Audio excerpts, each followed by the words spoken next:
Okay, Ramblers, let's get rambling.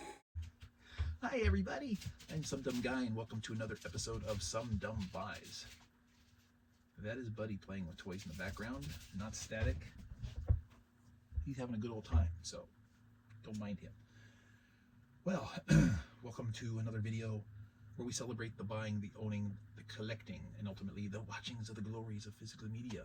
I'm adding more to said library with this episode, part 7 of the Warner Archive Collection 17th anniversary sale, brought to me, brought to you, brought to us by my new friends over at MovieZyng.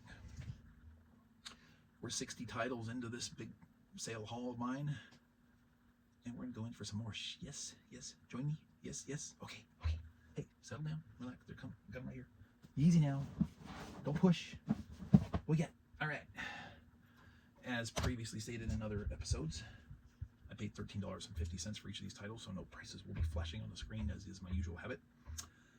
And at least 99% of these are blind buys, so that's okay.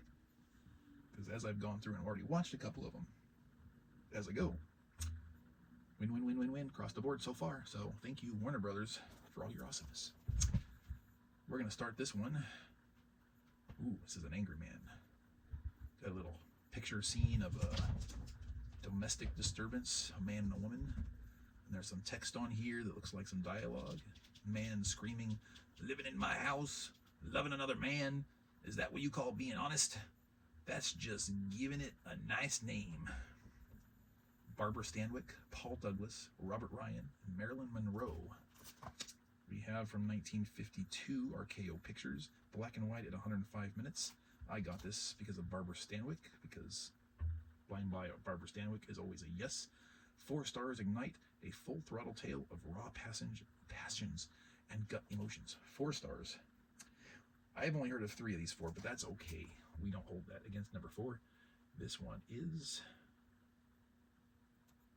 Clash by Night. I couldn't read that for a second. Yes. Certain actors, Barbara Stanwyck being one of them, where I encounter a title of theirs I have not seen, and I just say, purchase please. And number 2, MGM's tempestuous romance, based on the book that thrilled millions, starring Greer Garson and Gregory Peck, another one of said actors. 5 Academy Award winners in a sweeping saga of wealth, violence, and star-crossed love. I still say, if they'd done a legit Superman film in the 40s or 50s, Gregory Peck would have been the man to cast as Clark Kent / Superman. I'm just saying. I will continue to stand by that. So 1945, black and white, 119 minutes. We have The Valley of Decision.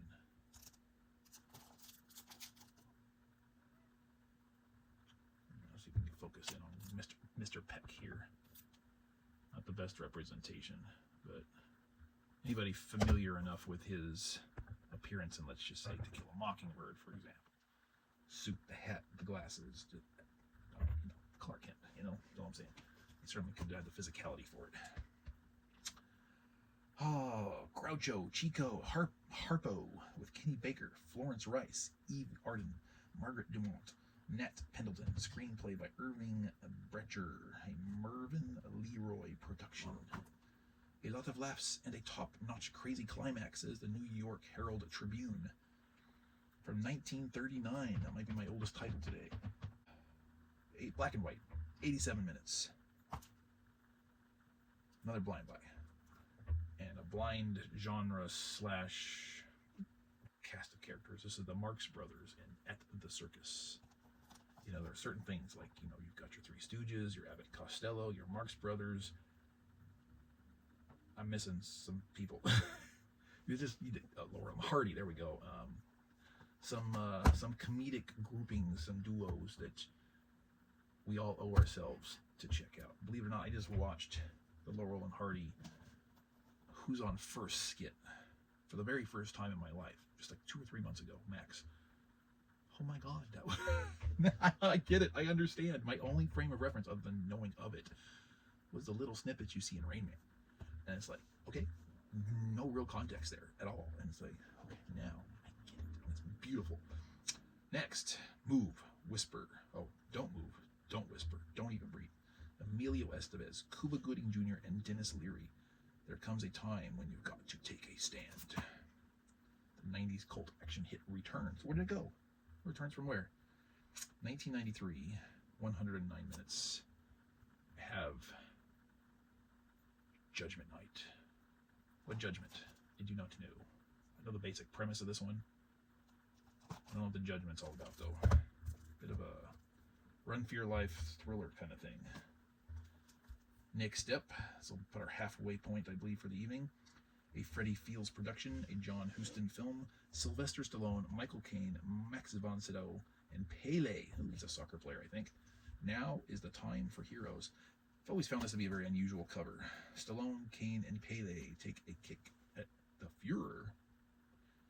Okay. 1981, 116 minutes. This is victory.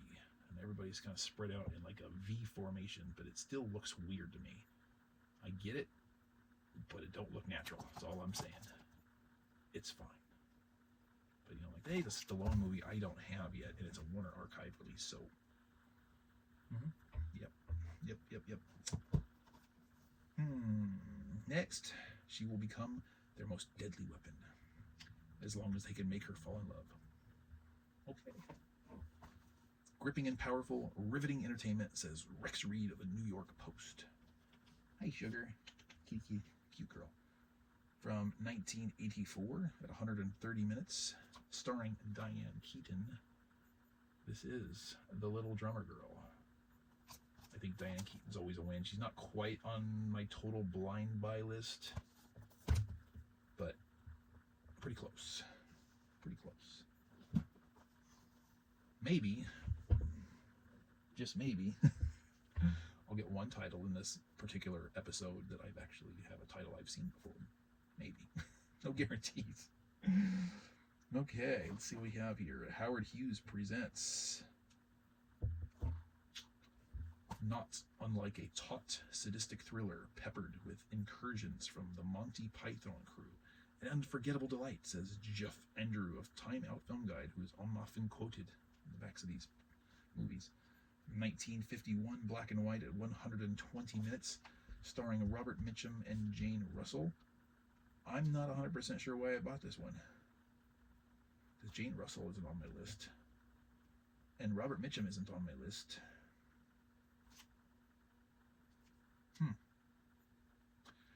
I probably could have told you why I bought almost every single one of these so far. This might be the first one I don't have a ready answer if someone were to ask me.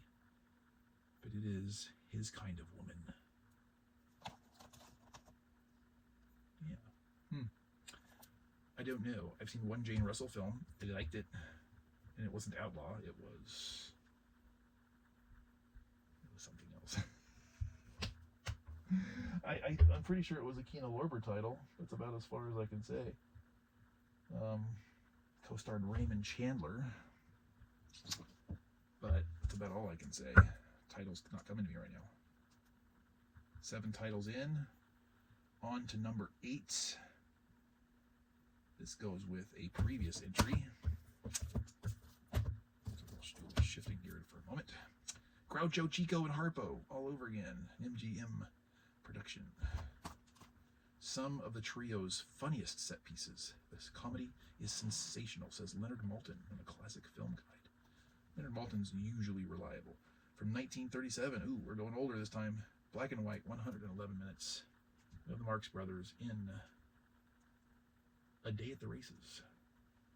So between these two titles and my Marx Brothers box set, I think I'm doing pretty damn well.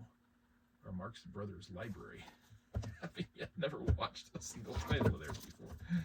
So that did something we should have to remedy then, isn't it? That will be the last attempt at a Scottish accent, at least for this episode. So that's 8. Next. This one's on Reputation Alone. Stuart Granger, Deborah Kerr. A swashbuckling adventure in the grand style. Ooh, I think we got a treat here. From 1952, color at 101 minutes. I need to pay more attention to special features on the back of these ones, because it also includes a 1922 silent version of the same film and an audio-only broadcast. Interesting. These Warner Archive titles have a bunch of hidden bonus features that are very worthwhile. This is The Prisoner of Zenda. Yes, I know it by reputation. I don't know how many versions of them there are, but I've got 2 video versions and at least 1 audio version, because it's audio-only broadcasts, plural. The Lux Radio Theater with Ronald Colman and Douglas Fairbanks Jr., and Screen Directors Playhouse with Coleman and John Cromwell. Very cool. A recommendation by the one and only Robert Meyer Burnett. Is a very strange film, but man's usually pretty solid. So it popped up on the sale. I said, okay, good opportunity. It came up from Live Action Fantasy and Terror from Rankin and Bass. Wow. That looked like Paul Walker on the back for a second. From 1978, 97 minutes. Starring Burl Ives, Carl Weathers, Lee McCloskey, Connie Selica. I don't know who this guy is. It looked like Paul Walker for a second, but this is Blurry, The Bermuda Depths.